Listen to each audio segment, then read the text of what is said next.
Obviously, it'll be talked about, but like I said, at the end of the day, I'm fine. I can shoot the ball.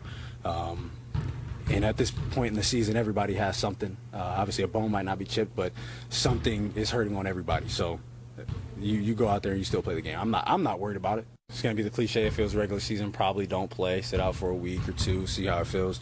But right now, there's no ifs, ands, or buts. I'm playing. Love it.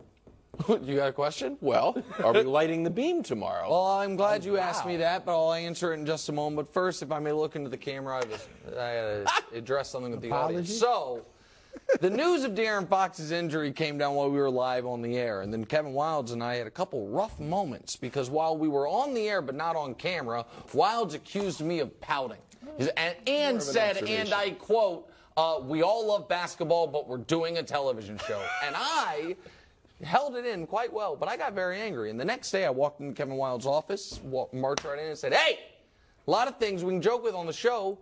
Don't accuse me of tanking a show or pouting because of, a team I'm rooting for. That's not what was going on." Yeah, a little rough. America, it is what was going on. I was devastated by the news. I thought the Kings were cooked. I was not prepared to do the television show the rest of that day, and I was angry while just calling me on it. But I am back, and the beam will be back tomorrow. Remember, here's why. Just for the record, Brew and I were trying to cheer you up. We were like, yeah, he broke his finger. We ran the video.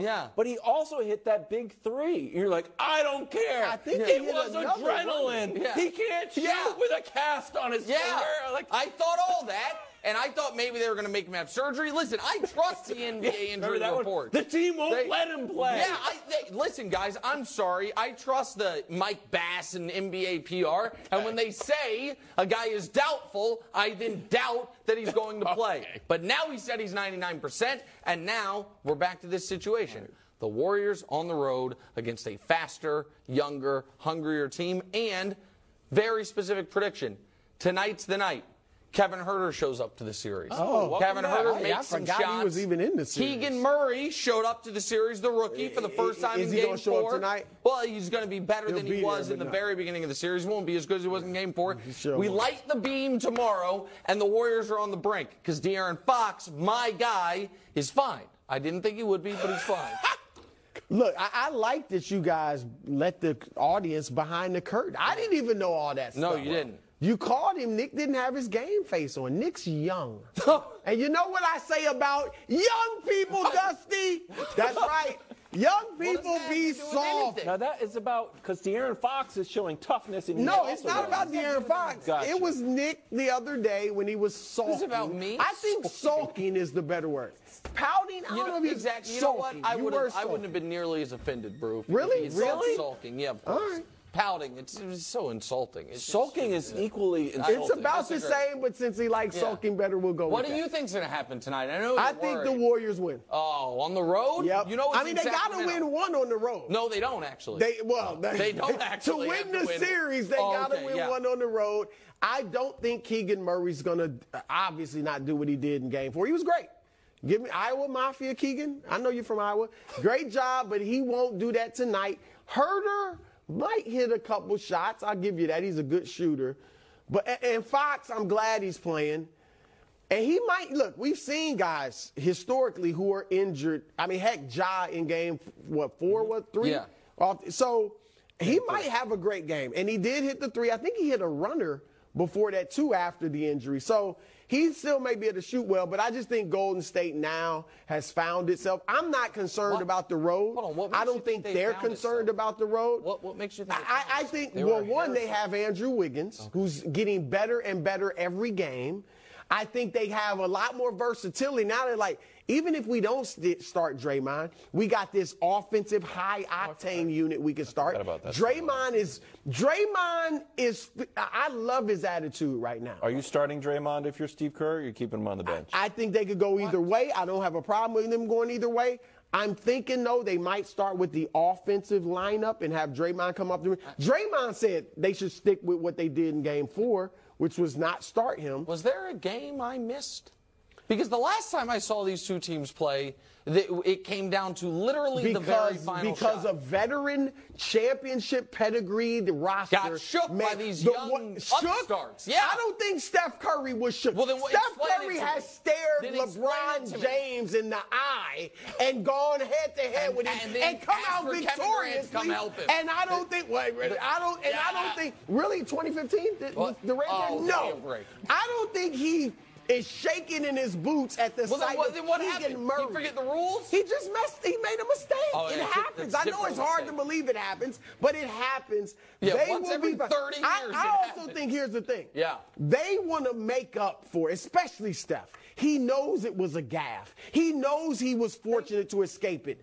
I think they want to make up for that and send these young boys packing. And tonight, they beat them. They got to win one on the road. Yeah. They don't. And then they close it out in game 6.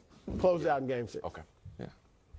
You tried to be something funny there. I didn't. You said send them packing, but they're home. Yeah, they don't have anywhere to go. I think Kings are going to roll, bro. Kings are going to roll? Roll a route? Yeah, I think they're going to roll. I think we're going to have a Sabonis breakout game. Sabonis has been hovering around 16 points in this series. Sabonis hasn't been great. The free throw so that is, can I just give, they're going to challenge you very quickly here.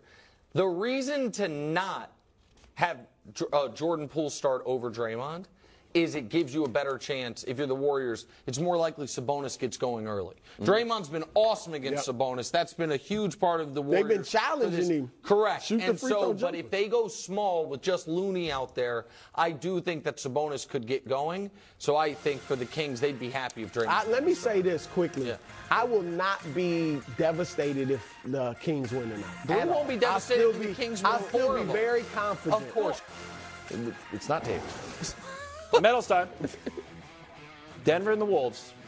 Anthony Edwards made a left-handed layup. It was a sky hook to tie the game. Left-handed. An NBA player made a left-handed layup. Oh, my goodness. I thought that was your guy, bro. He is my guy.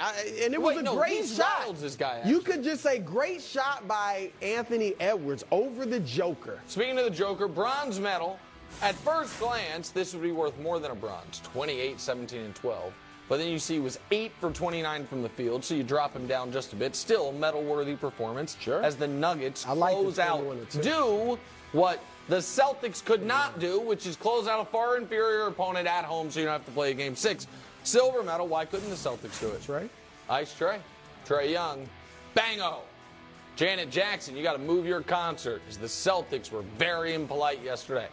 They lost game 6 in Atlanta tomorrow evening.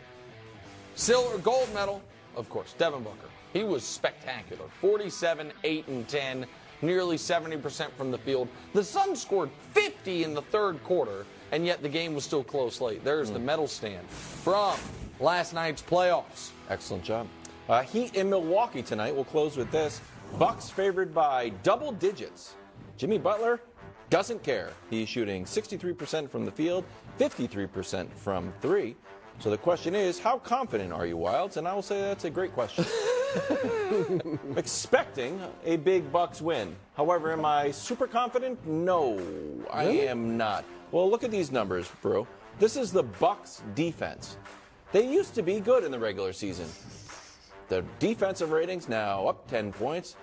Opponent field goal up to over 50%. Three-pointers at 47%. And rebounds way down. And while that's against a team that doesn't win, is one of the worst offensive teams in the league. Without has a bunch of undrafted players. Without Tyler Hero, their best three-point shooter, is out. You're right about that, but I do think the Bucks get them tonight. I think Giannis is presumably going to get better each night. I think Miami's wildly inconsistent, too, and has a clunker tonight. I think it's definitely going 7, Nick. I think Bucks win tonight. Definitely going 7. I think they win tonight. I think they win in Milwaukee. Hold on. If you think it's definitely – I think there's – I'm sorry to interrupt you. I think there is no way Milwaukee loses Game 7 in Milwaukee. Right. I think that if it goes 7 – the Bucks 100% win. 100% I shouldn't say. Sure, but I also think Miami could absolutely win Game 6 in Miami. You don't think that? I think could, but I think the Bucks will get them. All right, Wilds. You sounded, as Brew would say, tepid. Well, I just saw Jimmy Butler You didn't sound. I sound more confident than Wild. Brew, I didn't bring the Ranger. Can I borrow the wheel on behalf of Wilds? Oh, God. You know what? Go ahead. This is one of the worst. How many toes down? Go ahead. Because you sounded to me about 5. Spin it. I don't even How know many if it toes down is Wilds about the Bucks? Sounded about 5. Well, looks like it's 5. Oh, there it is. There it is, Kevin Wilds. Because you are worried the Bucks are going to lose and they're going to have to fire Mike Budenholzer. That's wild. Well, I think your boy Budenholzer doubles Jimmy tonight a few times. Wow, who would have thought? I don't know. He's the only guy who can score. Why don't you let Duncan Robinson take some shots or Max Strus?